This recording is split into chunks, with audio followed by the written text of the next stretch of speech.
tayong microwave. Ito ay digital microwave. Ayun, ang dumi nyo. Meron dito, ayun o. Meron dito ng short.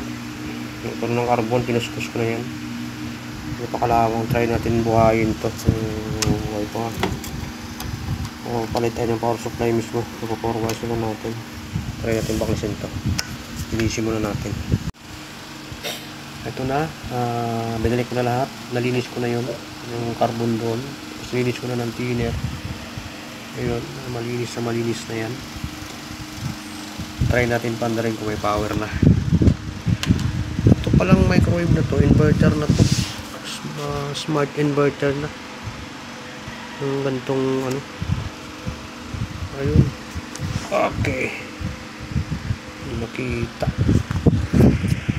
Ayun. Smart inverter na siya. Ayan. Okay itong microwave na to. Tsaka tahimik. May power siya. Try natin i-start. Kailangan natin maglagay ng time.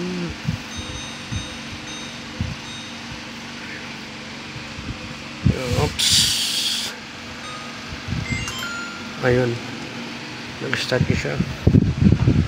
Umiikot na yung fan niya. Try natin kung umiinit na. Ayan, may ilaw siya sa loob. Hindi na makita. Try natin.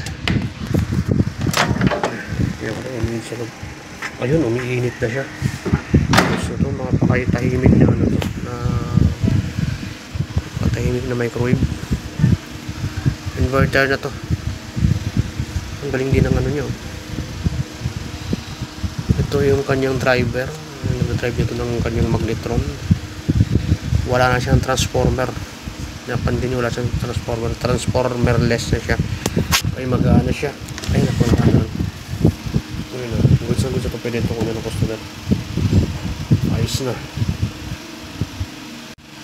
Sa mga gustong magpagawa dyan, LED TV, microwave, smart TV, ref, aircon, power supply nya, inverter, kahit yung mga solar installation, nag-install tayo yan. PM na lang po ako.